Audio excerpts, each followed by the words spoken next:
السلام کی خدمت میں ایک شخص آیا اور دست ادب کو جوڑ کے عرض کرنے لگا، یا علی، کیا مرنے کے بعد انسان اپنے گھر واپس آتا ہے؟ جو دنیا میں ان کے رشتے تھے ان کو یاد کرتا ہے؟ بس یہ کہنا تھا۔ تو امام علی علیہ السلام نے فرمایا، افسوس ہے کہ زندہ انسان بھول بھی خود جاتے ہیں اور بھول جانے کا شکوہ بھی خود کرتے ہیں۔ یاد رکھنا، جب انسان مر جاتا ہے، موت کے بعد برزخ کے 21 دیال ہیں اور ان 21 دیال میں 7 دبیر ہیں۔ پہلے حصے میں موت کے بعد وہ لوگ ہوتے ہیں جن کے اعمال بد ہوتے ہیں، جو بے انتہا گناہ کرتے ہیں، جن کی وجہ سے زمین پہ بہت لوگ روتے ہیں۔ ان کے پاؤں اور ہاتھوں میں آگ کی زنجیریں پہنائی جاتی ہیں اور وہ روتے رہتے ہیں۔ ان کو اتنی اجازت نہیں ہوتی کہ وہ اپنی برزخ سے باہر نکل سکیں، کیونکہ ان کے لیے دوزخ کا دروازہ کھل چکا ہوتا ہے۔ نہ وہ برزخ سے باہر جا سکتے ہیں اور نہ ہی ایک پل کا آرام اسے ملتا ہے۔ وہ صرف انتظار کرتے ہیں کہ اب ہمارا کیا ہوگا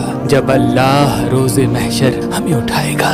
دوسرے حصے میں وہ لوگ ہوتے ہیں جن کے اعمال نیک ہوتے ہیں، جو اللہ کے قریب ہوتے ہیں، جنہوں نے اپنے وجود سے اللہ کی مخلوق کا بھلا کیا، جنہوں نے اپنے افعال سے اللہ کی مخلوق کو فائدہ دیا اور اللہ کی عبادت کی۔ ان کے لیے جنت کی کھڑکی کھل جاتی ہے اور اللہ کی طرف سے ان کو یہ اجازت ہوتی ہے کہ وہ جب چاہیں برزخ سے عالم آسود، عالم ملکوت، عالم دیاگ، عالم وسط کی طرف جا سکیں۔ تو وہ اس جہان میں بھی آتے ہیں، وہ پچھلے جہان میں بھی جاتے ہیں، وہ مقدس مقامات کی زیارت کو بھی جاتے ہیں، اور وہ نیک بندے کبھی کبھار اپنے زندہ لوگوں کے خواب میں بھی آتے ہیں اور ان کے لیے دعا کرتے ہیں۔ اور تیسرے حصے میں وہ لوگ ہوتے ہیں جن کا ترازو برابر ہوتا ہے۔ ان کے گناہ تو اتنے نہیں ہوتے، لیکن ان کی نیکیاں بھی اتنی نہیں ہوتی۔ انہوں نے کسی کو نقصان بھی نہیں دیا اور انہوں نے کسی کو فائدہ بھی نہیں دیا۔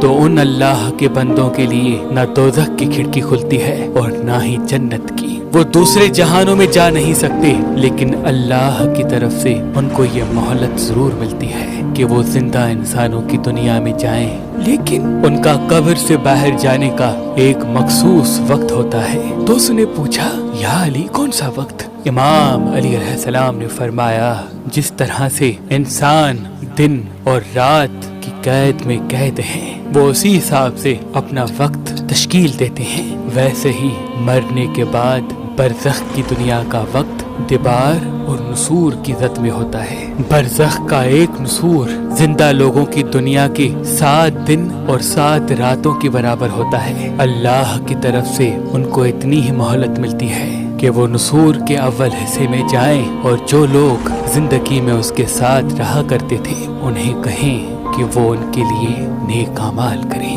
اور اس نیک عمل کا ثواب اسے بخشیں۔ تو وہ کہنے لگا، یا علی، نسور کا پہلا حصہ اس دنیا کے حساب سے کون سا ہوتا ہے؟ امام علی علیہ السلام نے فرمایا، وہ پہلا حصہ اس زندگی کے حساب سے جمعرات کا ہوتا ہے۔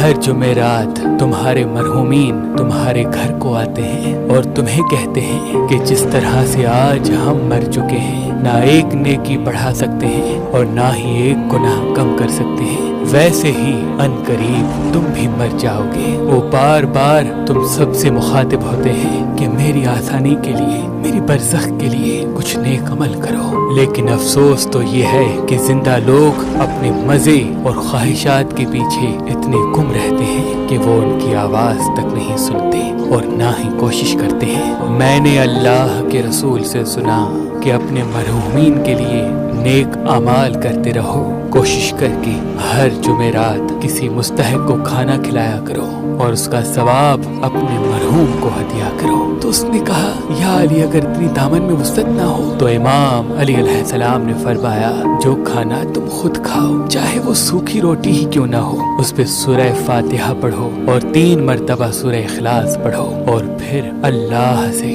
اپنے مرحوم کی مغفرت کے لیے دعا کرو۔ انشاءاللہ تمہارے مرحومین کو جب یہ تمہارا ہدیہ ملے گا تو وہ بھی تمہارے لیے دعا کریں گے۔ اور جب کوئی مرا ہوا انسان برزخ سے زندہ لوگوں کے لیے دعا کرتا ہے تو اللہ وہ دعا کبھی رد نہیں کرتا۔